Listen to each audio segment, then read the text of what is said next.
Halo semuanya, kenalin nama aku Dia Vera dengan NIM 2310414. Nah, pernah gak sih kalian dengar ibu-ibu bilang, pakai KB apa ya yang cocok? Nah, ternyata kayak gitu kita nggak bisa asal pilih, karena setiap orang memiliki kesehatan masing-masing yang berbeda. Dan ternyata roda klop KB tidak hanya diakses secara manual, kita bisa mengaksesnya secara digital juga loh. Contohnya seperti menggunakan HP. Nah, di sini kita bisa tahu cara penggunaan KB yang sesuai dengan kondisi kesehatan masing-masing. Nah, jadi di video ini aku bakal ngejelasin langkah-langkah penggunaan roda klop secara digital. Oke teman-teman, jadi yang pertama pastikan teman-teman sudah menginstal aplikasi klop KB. Nah, jika belum bisa diinstal di Play Store atau App Store. Nah, jika sudah langsung ditekan. Nah, biasanya tampilan awalnya seperti ini. Nah, di sini ada banyak fitur, ada 9 fitur. Yang pertama, ada langkah konseling, diagram kriteria kelayakan medis, penapisan berdasarkan kriteria kelayakan medis, dan sebagainya. Nah, yang pertama aku bakal ngejelasin langkah konseling. Nah, di sini roda klop KB mempunyai langkah yang sudah dikenal dengan kata kunci 17. Apa sih 17 itu? Nah, yang pertama ada sapa dan salam kepada klien dengan terbuka dan sopan. Nah, di sini yakinkan klien untuk membangun rasa percaya dirinya. Tanyakan kepada klien apa yang perlu dibantu dan jelaskan pelayanan apa yang dapat diperolehnya. Nah, selanjutnya ada T. Tanyakan pada klien informasi tentang dirinya. Nah, di sini kita sebagai bidan bisa bertanya kepada klien terkait pengalaman KB, kesehatan reproduksi, tujuan, kepentingan, harapan, serta keadaan kesehatannya. Nah, selanjutnya ada U. Uraikan kepada klien mengenai pilihannya dan beritahu apa pilihan reproduksi yang paling sesuai. Nah, di sini bantu klien mendapatkan informasi mengenai jenis kontrasepsi yang paling dia inginkan.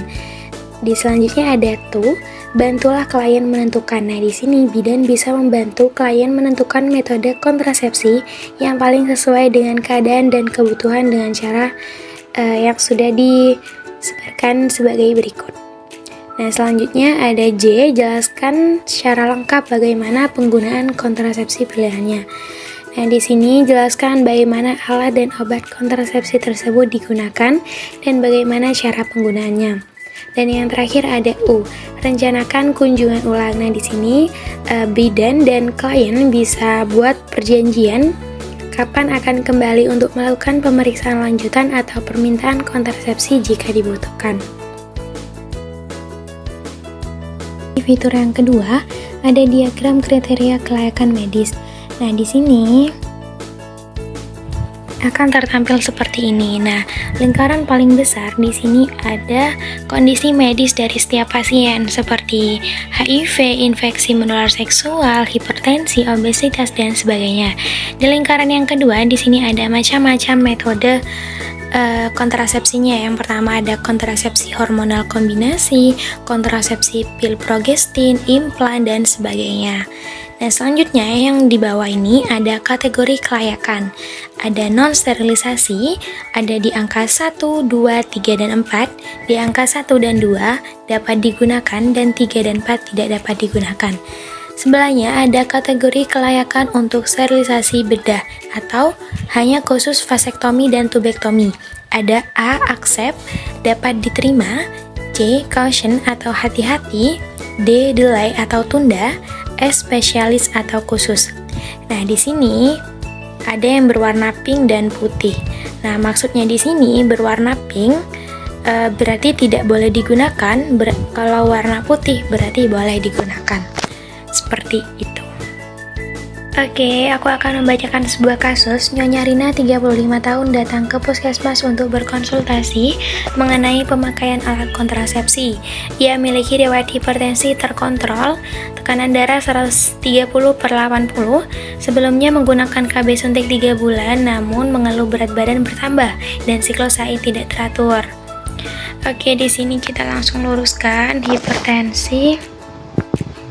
terkontrol. Nah, di sini kontrasepsi hormonal kombinasi di angka 3 tidak dapat digunakan, dan di sini yang dapat digunakan ada di angka kontrasepsi pil progestin di angka 1, kontrasepsi suntik progestin di angka 2 boleh digunakan, implan di angka 1, AKDR Lenovogestrel ada di angka 1, AKDR CO ada di angka 1.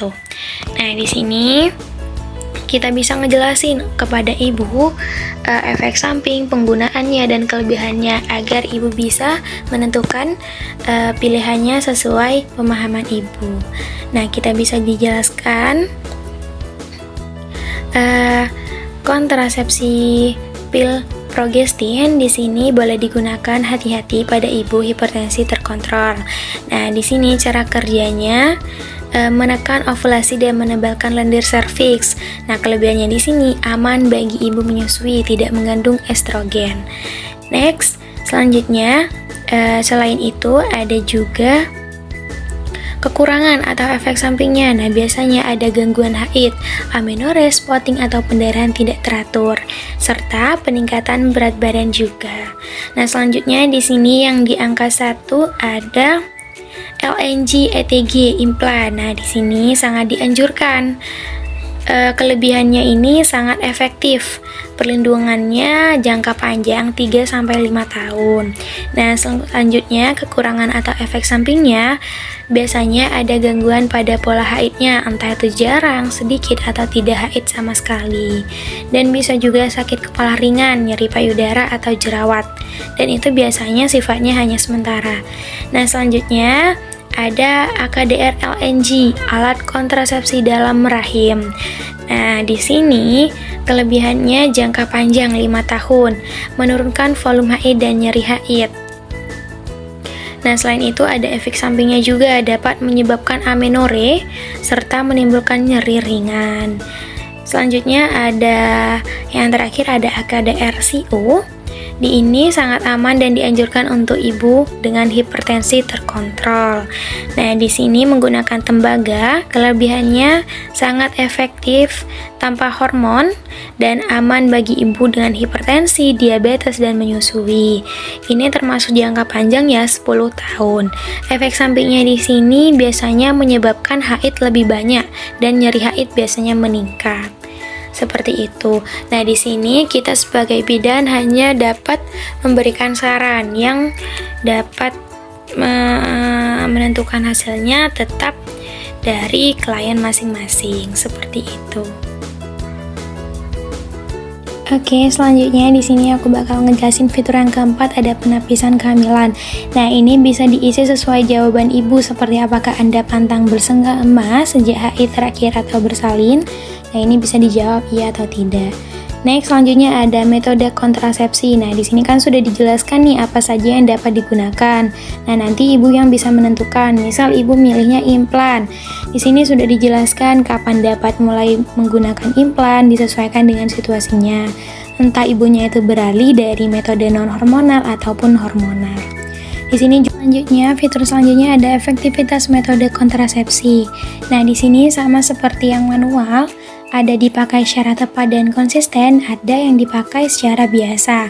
Untuk pedomannya juga sama, 0-09 sangat efektif, 1-9 efektif, 10-25 cukup efektif, dan 26-32 kurang efektif. Nah, untuk melihat pedomannya ada di atas, ada tanda seru. Nah, seperti itu. Nah, disesuaikan dengan metode kontrasepsi yang dipilih. Oke, selanjutnya ada prosedur sebelum penggunaan metode. Nah, di sini ada pemeriksaan payudara, pemeriksaan dalam. A ini apa sih? Nah, di sini ada pedomannya juga. A itu harus dikerjakan, B bisa dikerjakan, C tidak perlu dikerjakan. Nah, untuk pemeriksaan payudara di sini C semua. Berarti semua metode kontrasepsi tidak perlu pemeriksaan payudara. Nah, yang pemeriksaan dalam di sini ada A di AKDR, cincin vagina, dan tubektomi dan vasektomi.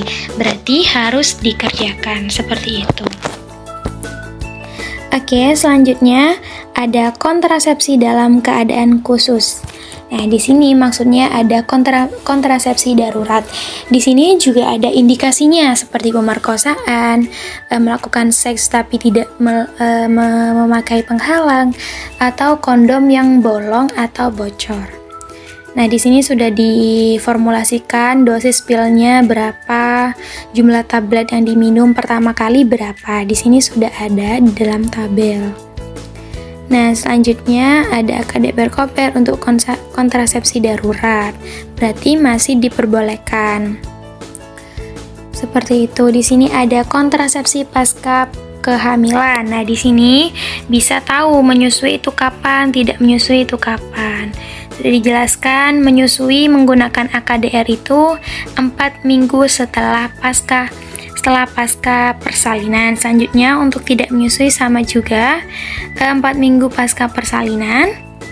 AKDR bisa dimulai dari 0 jam postpartum, tidak menyusui juga, dan selanjutnya.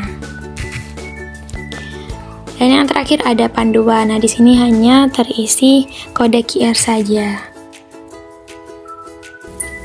Oke, mungkin itu saja yang dapat saya jelaskan cara penggunaan Rodacloud secara digital. Kurang lebihnya mohon maaf dan semoga teman-teman bisa memahami.